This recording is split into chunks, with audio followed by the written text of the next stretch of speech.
This is ESBR Boxing's YouTube channel. Delighted as always to be joined by Thomas Cather. This is a final prediction video for the big fight happening at super flyweight in Philadelphia, USA tonight between Jesse Bam Bam Rodriguez and the Mexican Pedro Guevara. Thomas, good to be joined by you as always. Always enjoy doing these final prediction videos with you. Rodriguez, one of the most exciting fighters in the world right now. We saw what he did against Juan Francisco Estrada last time out, and of course, Britain's own Sonny Edwards the time before. Still only 24 years old. Yeah, give us your final prediction for this one, please. He's going up against an experienced fighter in Guava, someone who's beaten Andrew Maloney last time out in what was a good fight. Somebody who's fought for world titles in the past, and yeah, has lost by very narrow margins. What's your final prediction for this one, Thomas?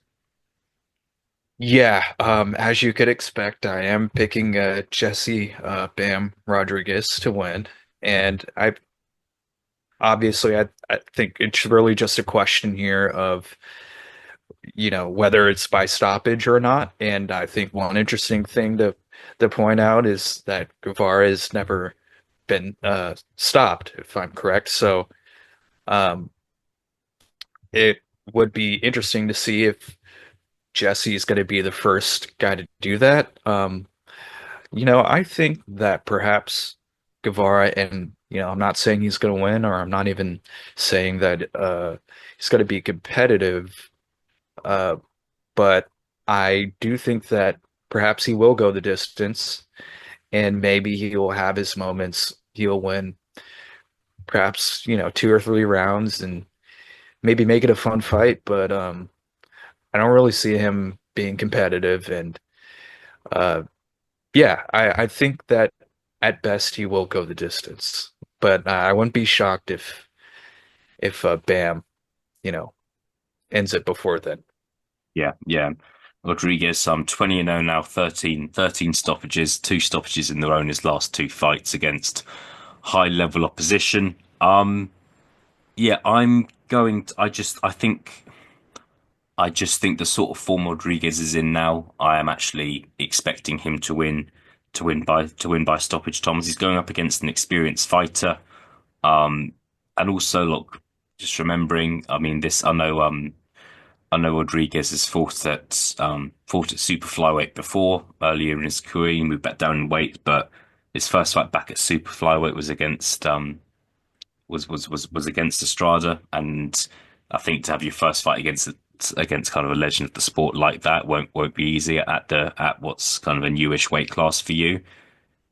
So yeah, I don't think I think levels will be shown in this fight, but it won't be a straightforward victory. But I am going for a stoppage in the second half of the fight. If I had to pick a round, I'd go for round 8. But no, if we're being completely honest, I'm looking forward to this fight more than the Jaron Ennis fight. I just think this fight could be a bit more competitive. We could learn a bit more about Jesse Rodriguez in this fight. What there's some big names still in the super flyweight division, Thomas. There's Juan Francisco Estrada, of course, who mentioned Chocolatito is still active. We're not sure what's going on with him next. And at the same time, there are kind of big super fights being mentioned for Rodriguez, whether it be against Nairo Inoue, Junto Nakatani, who obviously in weight divisions above him now. What sort of 2025 do you think he's going to have, Tom? Still only 24 years old. Do you think we could see kind of any of these mega fights happening in 2025? Do you think Rodriguez is going to try and unify against the other champions in the division? What are you expecting to see? Well, he is on the card with Boots Ennis, and like Boots Ennis, he's been rumored to maybe be featured on a Saudi doubleheader in February against Chocolatito.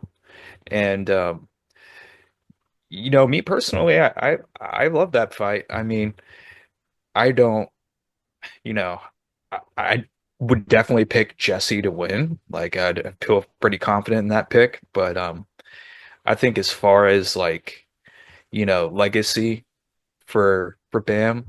That would be pretty important considering the names that he has on his resume already.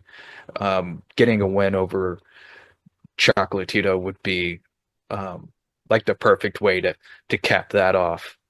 Um, so yeah, I think he that will happen for him. I think that fight will happen. I think it's the next logical step. And like even like without the Saudi involvement, uh like politically, I feel like that's a fight that can be made, you know, easily. Chocolatito in recent years has been fighting on his own. Bam Rodriguez has been fighting on his own. So I think there's a good chance that that's going to be the next step.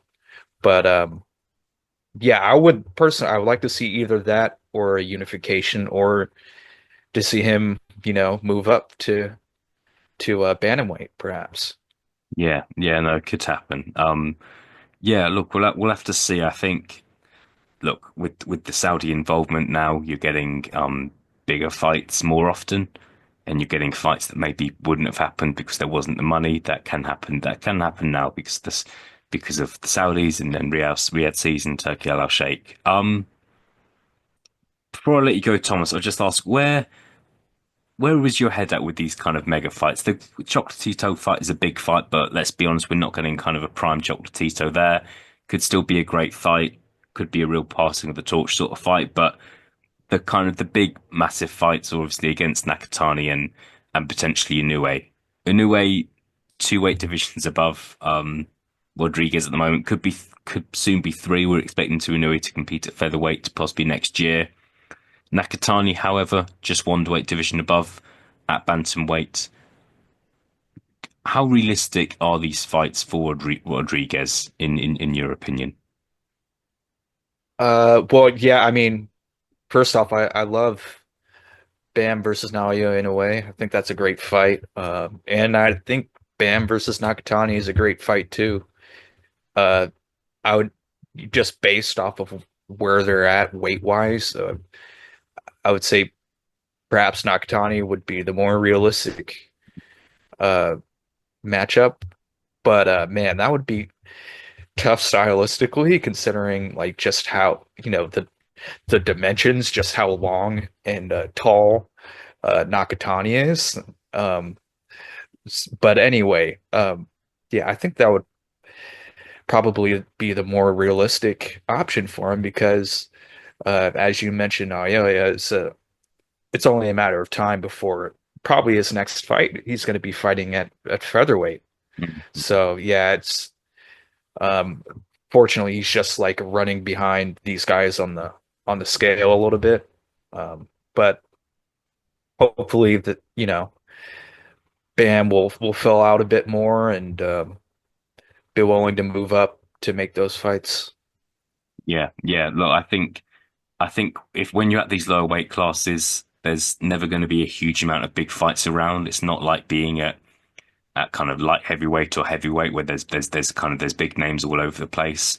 So I just think it could be a situation where Rodriguez moves up, where maybe it's not the natural thing to do, but he needs to do to kind of to to make large sums of money and to be in fights where it's really going to get attention. It would also be if we got Rodriguez versus Nakatani next year. I think it would also be a big moment for the lighter weight classes. Remembering those lighter weight classes have struggled to get exposure in the last few years, and they really would do if those guys were able to fight each other. But we'll see. That Rodriguez, he has to win. He has to win tonight.